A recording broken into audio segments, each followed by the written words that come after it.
चलिए देखिए बाबू, समझिए। एक्सरसाइज 10.2 का 1 से लेकर 3 तक क्वेश्चन बन गया था ना। 1 से लेकर 3 तक क्वेश्चन बन गया था। क्वेश्चन नंबर 4 देखिए, ध्यान दीजिए। क्वेश्चन नंबर 4, क्वेश्चन नंबर 4 में कह रहा है बाबू, सीध कीजिए। क्वेश्चन नंबर 4 में कह रहा है क्या कि सीध कीजिए कि किसी वृत्त के किसी व्यास के सिरों पर खींची गई स्पर्श रेखा समानांतर होती है।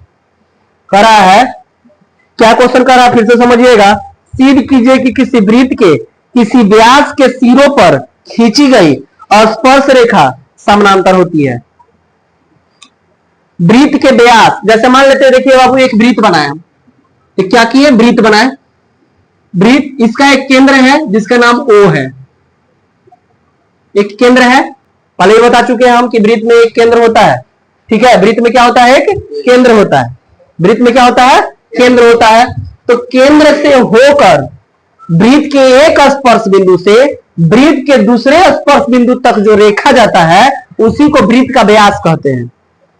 वृत्त का व्यास किसको कहते हैं, वृत्त के केंद्र से, ठीक है, होकर जाने वाली वृत्त के एक स्पर्श बिंदु से वृत्त के दूसरे स्पर्श बिंदु तक खींची गई रेखा को वृत्त का व्यास कहते हैं। मान लेते हैं कि वृत्त का क्या है, आपका व्यास है। वृत्त का क्या है, व्यास है। वृत्त का ये व्यास है। यहां पे वृत्त का स्पर्श बिंदु है, इससे आप रेखा खींच दिए, ये व्यास हो गया, ये व्यास हो गया। इसका नाम हम रख देते हैं ए और बी। ए और बी।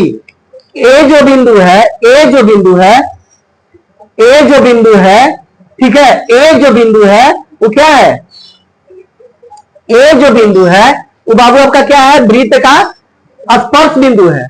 और बी जो है वो भी क्या है, वृत्त का स्पर्श बिंदु है। ए इसका जो है वो क्या है, वृत्त का स्पर्श बिंदु है। ए जो है वो क्या है, वृत्त का स्पर्श बिंदु है। और बी भी जो है वो क्या है, वृत्त का स्पर्श बिंदु है। तो एक स्पर्श बिंदु से दूसरे स्पर्श बिंदु तक केंद्र से होकर जाने वाली रेखा को क्या कहते हैं, वृत्त का व्यास कहते हैं। वृत्त का क्या कहते हैं, व्यास कहते हैं। तो वह वृत्त का व्यास कहते हैं, ठीक है। अब क्वेश्चन में देखिए क्या कह रहा है कि अब व्यास के सिरों पर खींची गई स्पर्श रेखा, व्यास के सिरों पर खींची गई स्पर्श रेखा। तो व्यास के सिरा पर, यही ना व्यास के सिरा है, तो स्पर्श रेखा इस पर खींचेंगे, इस पर भी स्पर्श रेखा खींचेंगे, खींच दिए। यानी PQ और RS, इसका क्या हो गया, दो स्पर्श रेखा हो गया। PQ और RS, PQ और RS, इसका क्या है, दो स्पर्श रेखा हो गया। ठीक, अब आपको सिद्ध क्या करना है कि रेखा समानांतर होती है, अर्थात आपको सिद्ध करना है कि PQ जो है वो समानांतर है RS का। PQ जो है वो समानांतर किसका है, RS का है। PQ जो है वो समानांतर किसका है, RS का है। PQ जो है वो समानांतर किसका है, RS का है। ठीक है,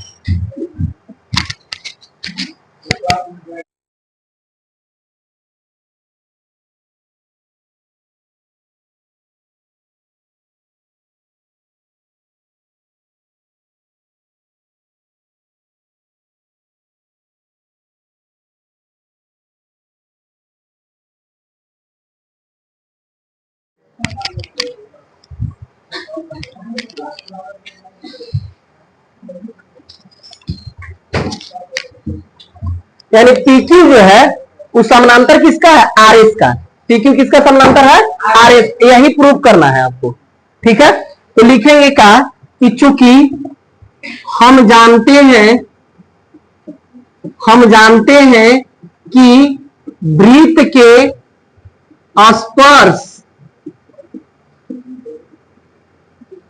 स्पर्श बिंदु पर 90 डिग्री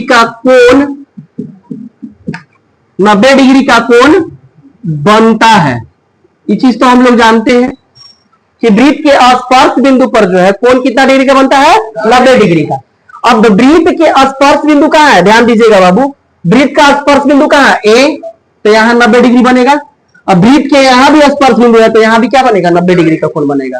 ठीक है, अब इसीलिए कोण QBO is equal to 90 degree.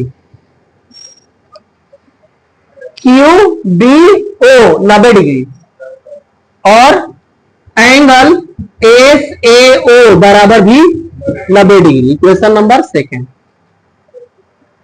Q B O बराबर भी क्या हो जाएगा 90 डिग्री, एस ए ओ बराबर भी क्या हो जाएगा 90 डिग्री।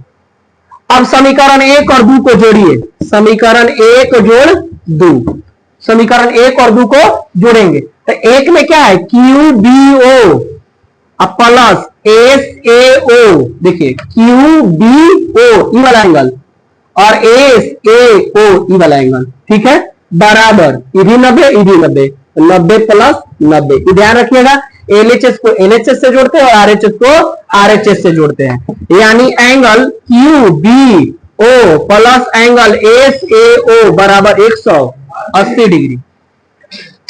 अब ध्यान दीजिए बाबू, ई वाला कोण यानी एस ए ओ यानी angle A Q B O E वाला, ठीक है, दोनों कोण का योग कितना हो गया 180 डिग्री।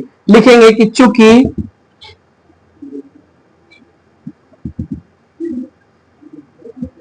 एकांतर अंतःकोण का योगफल 180 डिग्री यानी संपूरक है,